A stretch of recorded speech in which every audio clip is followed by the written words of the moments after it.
I live next door to a family that's been a part of our community for years. The husband, let's call him John, is a hard worker and a kind soul. He's always willing to lend a helping hand, whether it's fixing a neighbor's fence or watching the kids for a few hours. But over the past year or so, I've noticed a change in John. He used to come home from work with a spring in his step, eager to spend time with his family. Now he just trudges through the door, his head hung low, his shoulders slumped. His wife, Sarah, is always criticizing him, always finding fault in everything he does. I've heard her yelling at him through the walls, belittling him, making him feel worthless. I've seen him try to talk to her, to explain how her words hurt him, but she just dismisses his feelings, tells him he's being too sensitive. It's like she's trying to break him, to chip away at his self-esteem until there's nothing left. It's heartbreaking to watch. John's a good man, a man who deserves to be loved and respected. But Sarah's behavior is eroding his confidence, slowly draining the life out of him. For months ago, John fell badly sick. I could see the pain and suffering in his eyes, the weight loss, the exhaustion. But Sarah's behavior didn't change. She still criticized him, still belittled him, still made him feel worthless. I'd see her yelling at him, complaining about the bills, about the household chores, about everything. She'd never offer him a kind word, never show him any compassion or care. It was like she was waiting for him to die, like she was counting down the days until she was free of him. As the months went by, John's condition worsened. He was bedridden, unable to get out of bed, unable to take care of himself. But Sarah didn't lift a finger to help him. She'd leave him lying in his own filth, wouldn't even bother to feed him or give him water.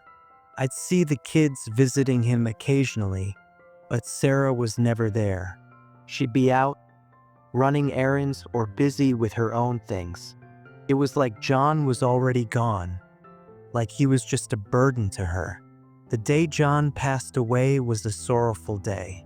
I saw the paramedics come to the house, saw them take John's lifeless body away. And Sarah, she just stood there, expressionless, emotionless. She didn't shed a single tear, didn't show any grief. It was like she'd lost nothing, like John had meant nothing to her. As I looked at John's lifeless body, I felt a deep sense of sorrow.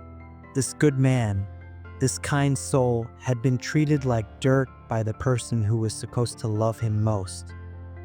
He'd been worn down by the constant criticism and belittling, and in the end, he'd been left to suffer alone.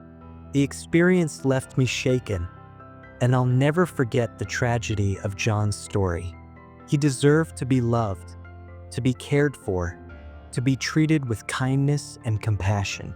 But instead, he was treated like a burden, like a weight that Sarah couldn't wait to be free of.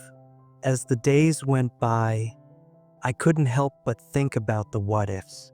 What if Sarah had been more supportive? What if she'd shown John some kindness and compassion? Would he still be alive today? I'll never know the answer to that question. But what I do know is that John's death was a tragic reminder of the devastating impact of emotional abuse. The community rallied around the family after John's passing, offering condolences and support. But I couldn't help but notice that Sarah didn't seem to need or want any of it.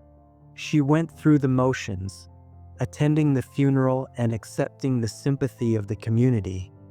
But it all seemed so hollow. She didn't seem to be grieving the loss of her husband, just the loss of her role as his caregiver. As time passed, I saw the kids struggling to come to terms with their loss. They'd lost their father, the one person who had always been there for them. They'd lost their sense of security and stability. and they'd lost their role model, the man who had taught them the importance of kindness and compassion.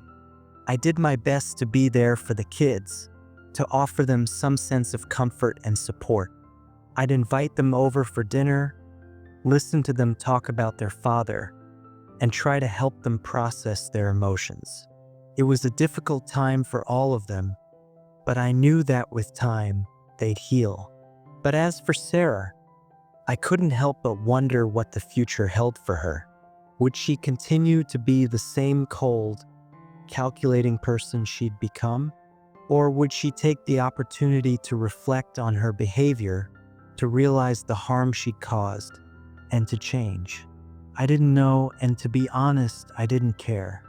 I'd seen the harm she'd caused, and I'd seen the pain she'd inflicted on John. I just hoped that the kids would learn from their father's experience and avoid making the same mistakes in their own lives. Years went by and the kids grew up.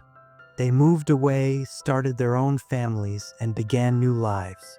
But the memory of John and his tragic story stayed with me. It was a reminder of the devastating impact of emotional abuse and the importance of treating others with kindness and compassion.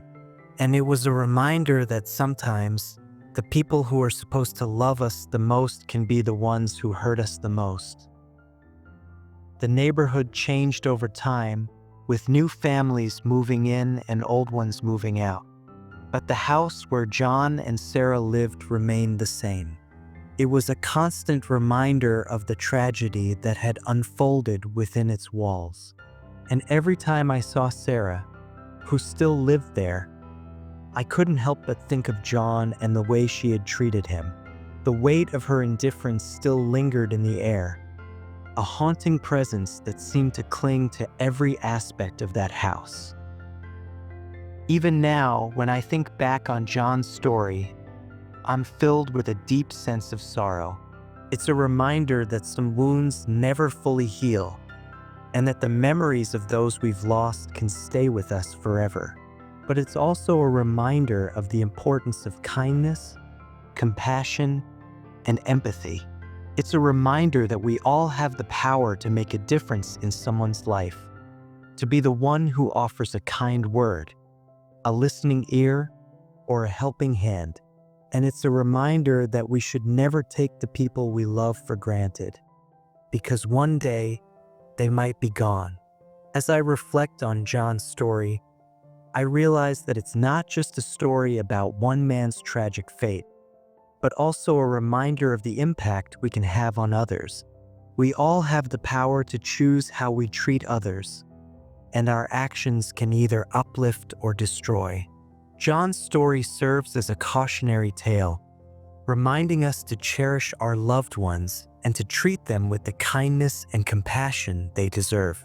The pain of losing John still lingers, and I often find myself wondering what could have been done differently. But I know that dwelling on the past won't change the outcome. Instead, I've chosen to honor John's memory by spreading awareness about the importance of emotional support and kindness in relationships. By sharing his story, I hope to inspire others to be more mindful of the impact their words and actions have on those around them. John's legacy may not be one of grand accomplishments or achievements, but rather one of quiet kindness and compassion. He may be gone, but his memory lives on, reminding us all of the importance of treating others with love, respect, and empathy. And as I look back on his life and his tragic passing, I'm reminded of the profound impact one person can have on another's life.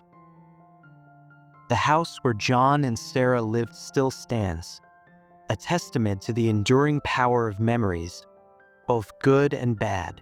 Though John's passing left a void in the lives of those who knew him, his story continues to serve as a reminder of the devastating consequences of emotional abuse and the importance of nurturing healthy relationships.